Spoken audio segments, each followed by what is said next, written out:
प्रिय भक्तों, इस कहानी के पिछले भाग में आपने देखा कि प्रभु श्री नारायण के अपमानवश माता लक्ष्मी क्रोधित होकर धरती लोक पर आ पहुंची, जहां ब्रह्मदेव और महादेव भी उनके साथ एक गाय और बछड़े का रूप धारण कर उनके साथ आ गए और माता लक्ष्मी वेंकटाद्रि पर्वत पर जाकर गहरी तपस्या में लीन हो गई।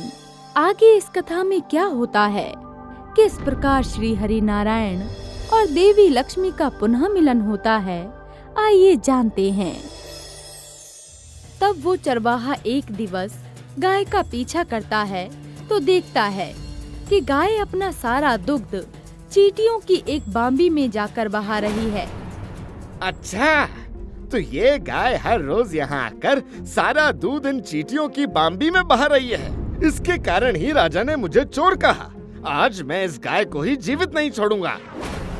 ऐसा कहकर चरवाहा गाय पर अपनी कुल्हाड़ी से प्रहार करता है, किंतु उसी क्षण भगवान श्रीनिवास चींटियों की बांबी से बाहर आ रहे होते हैं और इस कारणवश वो कुल्हाड़ी उनके मस्तक पर आ लगती है, जिससे भगवान श्रीनिवास घायल हो जाते हैं और एक मासूम जीव गाय पर प्रहार करने के अपराध के कारण भगवान श्रीनिवास उसी कुल्हाड़ी से चरवाहे का वध कर देते हैं। तभी गाय और चरवाहे को ढूंढते राजा चौल भी वहां आ पहुंचते हैं और चरवाहे को मृत देखकर राजा चोल उसके साथ ऐसा करने वाले के बारे में अपशब्द कहने लगते हैं। तभी क्रोध से भरे भगवान श्रीनिवास राजा चोल से कहते हैं, राजा चौल, एक सेवक के अपराध में उसका स्वामी भी बराबर का भागीदार होता है, इसलिए तुम भी दंड के अधिकारी हो। मैं तुम्हें श्राप देता हूँ कि तुम अपने इस जन्म की बची हुई समय अवधि को एक राक्षस के रूप में व्यतीत करोगे। भगवान श्रीनिवास के मुख से ये सुनकर राजा चोल अत्यंत दुखी हो गए और क्षमा याचना करने लगे। तब भगवान श्रीनिवास ने अपना क्रोध शांत करते हुए राजा चोल को ये वरदान दिया कि अपने अगले जन्म में आप राजा आकाश राजन के रूप में जन्म लेंगे और आपकी पुत्री पद्मवती से मेरा विवाह होगा। इसके पश्चात भगवान श्रीनिवास अपने घाव का उपचार कराने हेतु बकुला माई के पास जा पहुंचते हैं, जिन्होंने पूर्व जन्म में उनकी माता यशोदा के रूप में उनका पालन पोषण किया था। बकुला माई भगवान श्रीनिवास के घाव को साफ कर उनका अच्छे से उपचार करती हैं और भगवान श्रीनिवास माता लक्ष्मी के पद्मावती रूप में जन्म होने की प्रतीक्षा करते हुए बकुला माई के साथ पृथ्वी लोक पर ही निवास करते हैं। कुछ कालखंड के उपरांत भगवान श्रीनिवास के वरदान स्वरूप राजा चोल अब राजा आकाश राजन के रूप में जन्म लेते हैं और उनका विवाह रानी चंद्रिका के साथ संपन्न होता है। किंतु धन वैभव होने के पश्चात भी राजा और रानी संतान के सुख से वंचित होते हैं। तब वो गुरु शुक्राचार्य के आदेशानुसार संतान प्राप्ति के लिए एक यज्ञ करते हैं।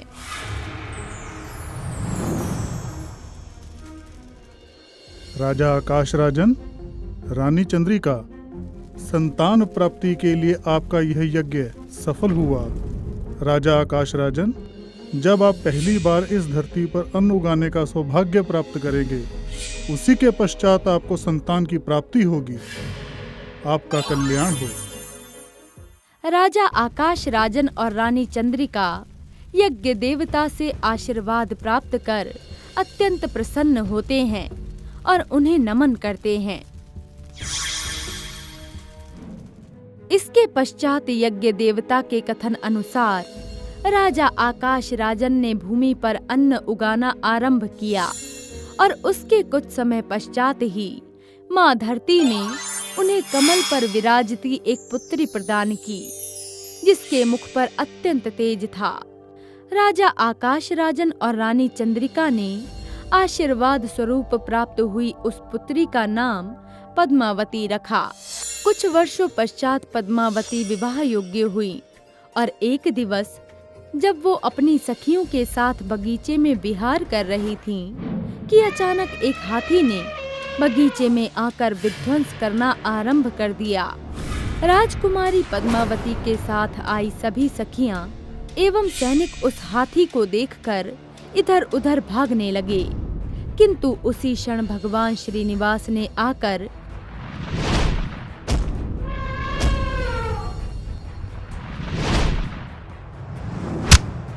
उस हाथी से युद्ध कर उसे वहां से भगा दिया और राजकुमारी पद्मावती के प्राणों की रक्षा की।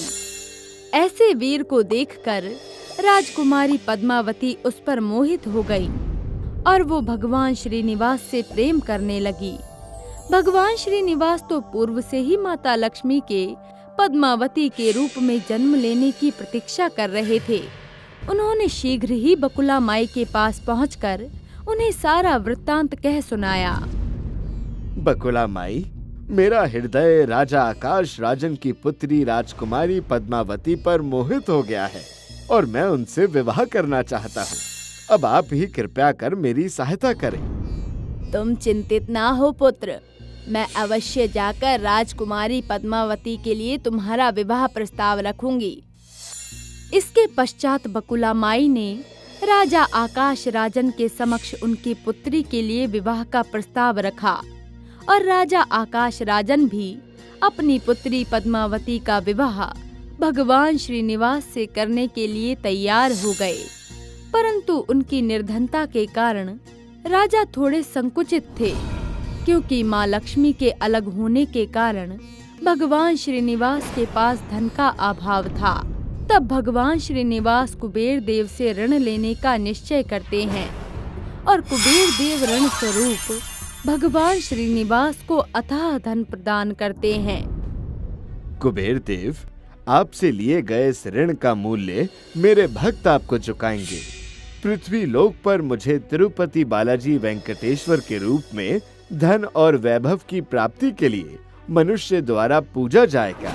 उनकी भक्ति के फल स्वरूप मैं उनको अपार धन प्रदान करूंगा, जिसका एक हिस्सा वो दान देकर आपके ऋण को चुकाएंगे। इसके पश्चात भगवान श्रीनिवास का विवाह राजकुमारी पद्मावती के साथ संपन्न होता है, किंतु अपने स्वामी का विवाह राजकुमारी पद्मावती के साथ होते हुए देख माँ लक्ष्मी वहां प्रकट हुई। स्वामी, आप मेरे होते हुए किसी अन्य से विवाह कैसे कर सकते हैं? उत्तर दीजिए स्वामी।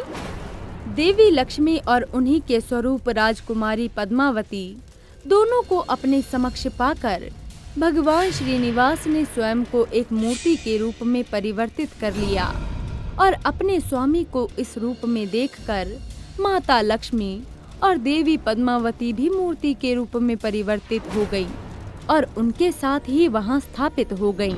इसके पश्चात भगवान विष्णु के इस स्वरूप को भगवान तिरुपति बालाजी वेंकटेश्वर के रूप में पूजा जाने लगा। आज भी लाखों की संख्या में श्रद्धालु भगवान तिरुपति बालाजी वेंकटेश्वर के दर्शन करने आते हैं। प्रिय भक्तों, भगवान के हर स्वरूप के पीछे उनकी कोई ना कोई लीला अवश्य छुपी होती है, जिसका उद्देश्य सदैव ही सृष्टि का कल्याण होता है। अगर आपको ये वीडियो अच्छी लगी हो तो वीडियो को लाइक करें और हमारे चैनल महावॉरियर को जरूर सब्सक्राइब करें और साथ ही वीडियो की अपडेट पाने के लिए बेल आइकन को जरूर दबाएं। और आप अगली कहानी किस महावॉरियर की देखना चाहते हैं, आप हमें ये भी कमेंट्स करके बता सकते हैं।